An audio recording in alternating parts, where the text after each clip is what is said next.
rid of some niggas, man.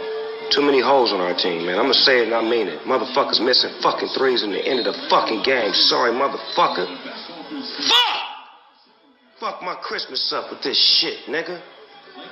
Can't beat the fucking Clippers. Y'all make me sick. All right, as you know by now, the Clippers are now 2-up on the Los Angeles Lakers, and it may not mean nothing because it ain't going to count really till the playoffs come. But the Clippers did win last night, 111-106 for the Battle of L.A. and for the Staples Center. As you seen the Snoop Dogg clip in the beginning of the video, Snoop Dogg called some player a hoe for missing a three. I mean, you can figure it out.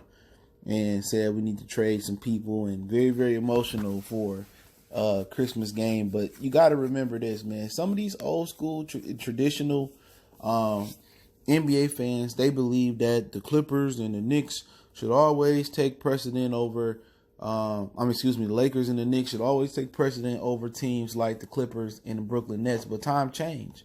You know what I'm saying? So ownership's changed too, and that's the big thing with both of those franchises. But let's talk a little bit about the game. We back, Goodfellas Sports TV. Make sure to hit that subscribe button, bell icon button, share the video. And then I'll do the Christmas wrap-up video next. And that may be the NBA videos for the day. But don't forget, check out our NBA playlist, NBA Talk. Get more of NBA content there. But basically what it came down to is counting on two dudes that ain't never done it, in crunch time for real. And especially a big game like this in a regular season. And Paul George and Anthony Davis came up smaller than the penny on a Tuesday. Okay, that's what it boiled down to. Nobody want to talk about it. Everybody tell me how phenomenal AD was, and AD is a top 5 player in the NBA. Excuse me, but like I say, man, he ain't never did it on the big stage. And once again, in probably the second biggest game he done played in, first game versus Clippers, he didn't show up. And he doesn't have a matchup on the Clippers too. Nobody matches up good with him. Hero, Zubac, nobody. Anthony Davis should be out there giving 40 and 20 on that type of team. Imagine people say, oh, Anthony Davis is so dominant and he's so good. This dude scored like 20-some points and 9 rebounds against this Clipper team where he should have dominated. Imagine you put Shaq out there against that Clipper lineup with Red Zubac and Hero. Shaq going for 40-20 easy, in his heyday. But, people going to continue to get Anthony Davis a pass. This is why he ain't a top 5 player in my opinion. You look at Giannis Antetokounmpo and look at him. He was able to take his team to the Eastern Conference Finals. Anthony Davis, you put him on the Bucks, I guarantee you they don't have that type of success. He not a foundational player. He's a player 2 ass dude. You know what I'm saying? He a good complimentary guy for a guy like LeBron. At this point, Anthony Davis will not be able to be the best player on the championship team, and that's okay. I haven't seen a big dude on the floor as much as Anthony Davis in my life in the NBA. He always on the flow. He always flying to the stands. He need to put some weight on, man. They need to give him some max protein muscle gainer. But at the end of the day, he didn't show up. And then people not going to talk about it. But Paul George, once again, even though he didn't play the Lakers at first, but he had a history in the playoffs for not showing up. We call him playoff packing P. Because as soon as the playoffs come in, they're already packing to go home. So Paul George didn't really show up last night. His numbers was pedestrian. He made a big shot down the stretch, but Kawhi Leonard dealing with a Kyle Lowry all over again. But good for him that he got guys that can kind of supplement with Patrick Beverly.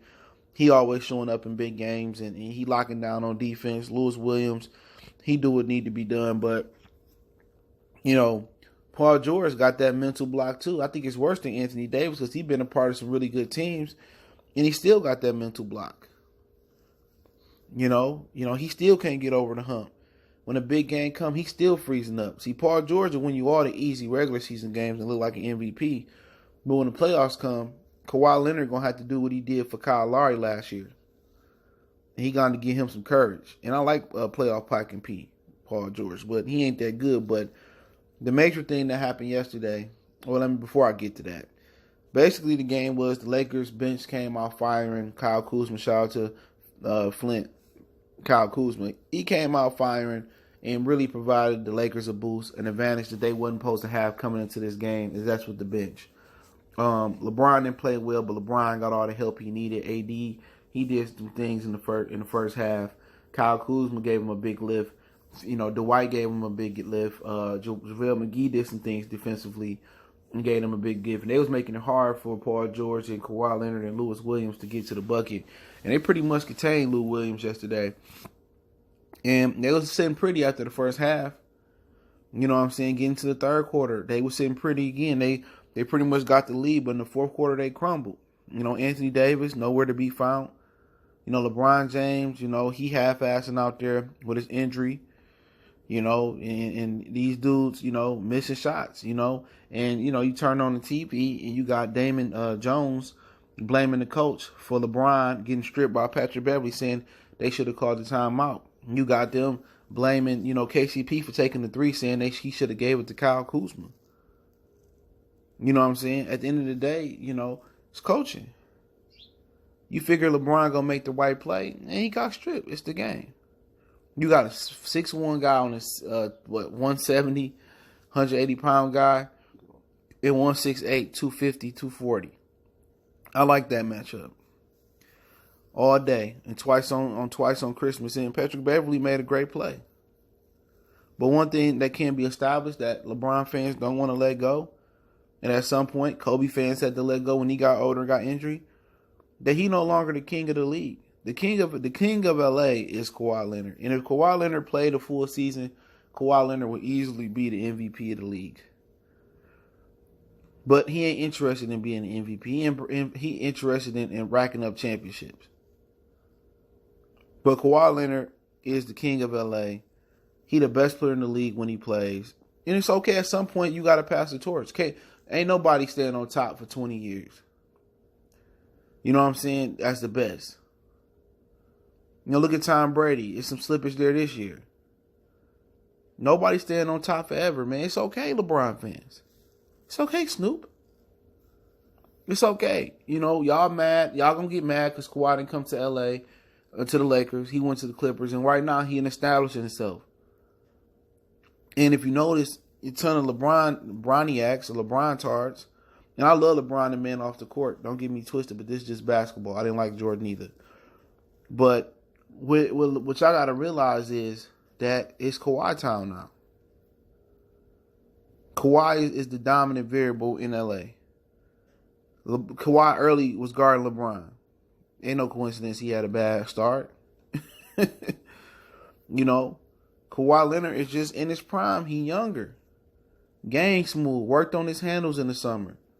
Mid-range nice. You know what I'm saying? Looking like a Kobe Jordan type of little pull-up game and getting to the bucket. And, he just that deal. He just the real deal. He the best player in LA. Y'all can have Anthony Davis, who ain't never did nothing in the league. If you remember his championship game at Kentucky, he showed up small. He couldn't hit a bucket. That's why I know Anthony Davis ain't good in big games. You know what I'm saying? He got a lot of rebounds and blocks and shots, but when it came to scoring, he froze up in the championship game in Kentucky when they won it. So, you just look and people want to say, oh, look at the numbers. Yeah, it's easy to front run when you ain't fighting nobody, but it's Kawhi town now. Snoop Dogg, drop it like it's hot. Gin and juice. You need to realize it, bro. Go ahead, come on to the dark side, bro. Come over down to the Clippers, man. We got a jersey for you. We got a hat for you. I'm riding with whoever stopped LeBron. But what you got to remember, these Bron Tards and these Broniacs, they get mad at anybody who stopped LeBron from getting a ring.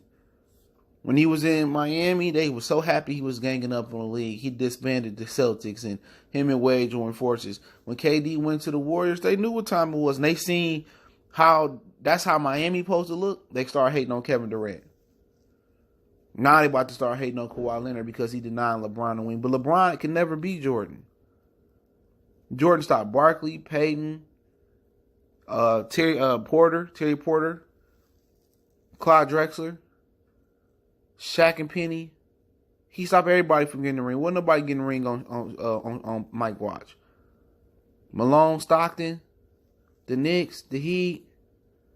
And that's just the game right there, bro. LeBron, everybody ate at the table. 6 finals losses.